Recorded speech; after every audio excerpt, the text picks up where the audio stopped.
German Chancellor Angela Merkel will go head-to-head on Sunday evening with her main opponent in a televised debate ahead of the country's election.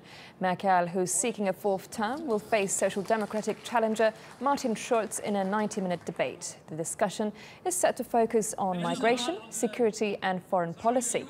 Merkel and her party, the Christian Democrats, are currently leading in opinion polls.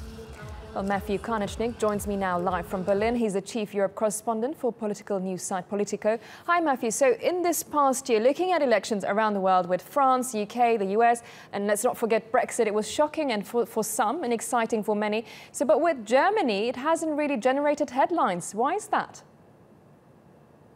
Well, the reason is that the German economy is doing pretty well still. Most Germans are very happy with the status quo, and that's reflected in the polls, quite frankly, with Merkel's Christian Democrats now about 14, 15 points ahead in the polls, ahead of the Social Democrats. So it doesn't really feel in Germany at the moment like the Germans are agitating for any real change. And the only real question now is what happens after the election. Who does Merkel choose to go into coalition with?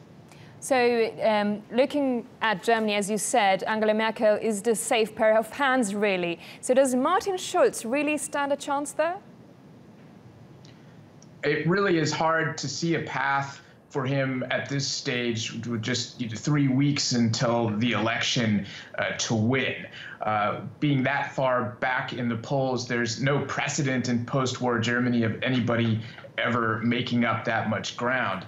So really, the answer is no. This debate tonight is an important marker during the campaign because it's the only debate that's going to take place between Merkel and Schulz. And polls suggest that a lot of Germans haven't made up their mind yet, as many as about 50%.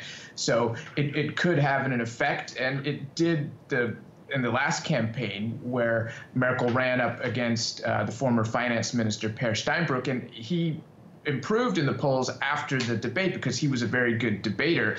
But then we saw that lead sort of dissipate in the weeks that followed. And I think there's, some feeling here that even if Schulz, who is a good debater, he's rhetorically quite strong, maybe even better than Merkel in that regard. He has sort of an everyman feel about him, whereas Merkel is often seen as being a little bit out of touch with the common man. So he might benefit in the immediate term, but the question is, how can he sustain that over the next few weeks? Well, thank you for that insight there, Matthew Karnitschnig from Politico.